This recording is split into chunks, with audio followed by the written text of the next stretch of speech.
హిందూ సంప్రదాయంలో దీపానికి అనితర సాధ్యమైన అమోఘమైన చాలా విశిష్టత కనిపిస్తుంది. మన యొక్క పూజల్లో దీపారాధన లేకుండా ఏ పని కూడా అంటే ఏ పూజ కూడా ప్రారంభం కాదు.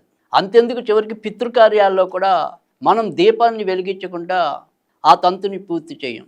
అంటే మనిషి బతికున్న రోజు నుంచి మరణించే రోజు వరకు కూడా దీపం లేకుండా ఎటువంటి కార్యక్రమం కూడా హిందూ సంప్రదాయంలో పూర్తి కాదు. దీపానికి ఉన్న విశిష్టత అలాంటిది. దీపము అంటే మనకి తెలుసు అది వెలుగు చూపుతుంది అని. మరి ఆ వెలుగు మనకి శాశ్వతంగా ఉండటం అనేది, అలాగే కొన్ని కొన్ని దీపారాధనల వల్ల మనకి హిందూ సంప్రదాయం హిందూ ధర్మంలో కొన్ని పరిహారాలు సూచించారు ఈ రకంగా.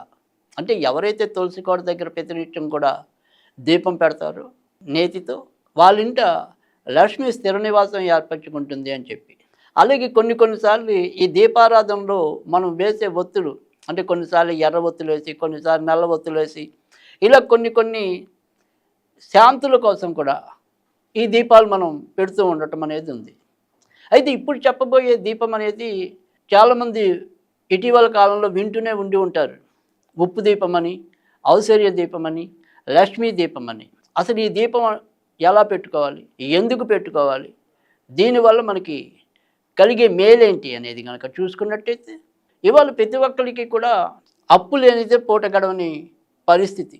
అంటే ఎంత సంపాదించినా కూడా ఇంకో రకంగా మళ్ళీ అది ఖర్చు అయిపోవటం, ప్రతి ఒక్కరికి కూడా ఎంతో కొంత అప్పుకి వెళ్లకుండా ఉండలేని పరిస్థితి. ఆ రకంగా అప్పు అనేది మన జీవితంలో ఒక భాగం అయిపోయింది అని చెప్తే ఆశ్చర్యమేమి లేదు.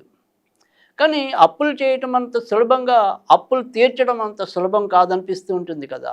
కానీ ఇప్పుడు ఏదైతే మనం చెప్పుకునే ఈ దీపం ఉందో, ఆ దీపాన్ని మనం మధ్యలో చేస్తూ ఉండటం వల్ల ఎవరైతే రుణబాధలు ఎక్కువగా ఉంటాయో, లేదా రుణానికి వెళ్ళవలసిన పరిస్థితులు చీటికి మాటికి వస్తూ ఉంటాయో, అలాంటి వాళ్ళకందరికీ కూడా ఆయా బాధలు తొలగి చక్కటి ధన శ్రేయస్సు లభించడం అనేది జరుగుతుంది.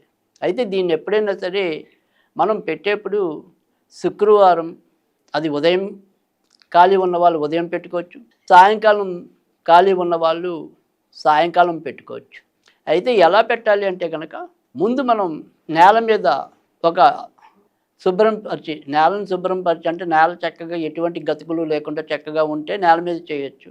లేదు అంటే కనుక చక్కటి ఒక పీట మీద మనం అష్ట కోణాలున్న నక్షత్రాన్ని గీయటం, లేదో మీకు తెలిసినట్టుగా ఈ నక్షత్రం అనేది ఇలా వచ్చి అంటే 2 ట్రయాంగిల్స్లో కలిపితే ఒక నక్షత్రం అవుతుంది కదా, ఆ రకంగా అయినా సరే వేసి ముగ్గు, దీని మీద మనం మట్టి ప్రమిదలో ఈ దీపాన్ని పెట్టాలి. అయితే ఈ దీపాన్ని పెట్టే ముందు ఏదైతే ఇప్పుడు మనం ఈ నక్షత్రం బొమ్మ వేసాం కదా, దాని మీద కొద్దిగా ఉప్పు వేసి ఆ ఉప్పు మీద ఈ దీపాన్ని మనం పెట్టాల్సి ఉంటుంది.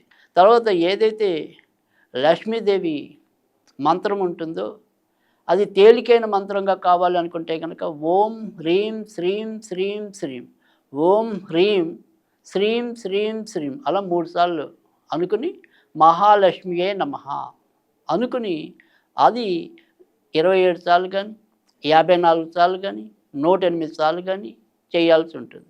ఆ రకంగా చదివిన తర్వాత మనం లక్ష్మీదేవికి అంటే దీపం వెలిగించాక ఈ రకంగా మంత్రపఠనం చేయటం అనేది ఉంటుంది. ఈ మంత్రపఠనం అయ్యాక మళ్ళీ లక్ష్మీదేవికి మనం కొద్దిగా అన్నపరవాన్నం లేదా కలకండ కానీ అంటే ఏదైనా సరే తెల్ల తీపి పదార్థాలు కోవా బిళ్ళలు కానీ అలాంటివి లక్ష్మీదేవికి నివేదన చేయాలి.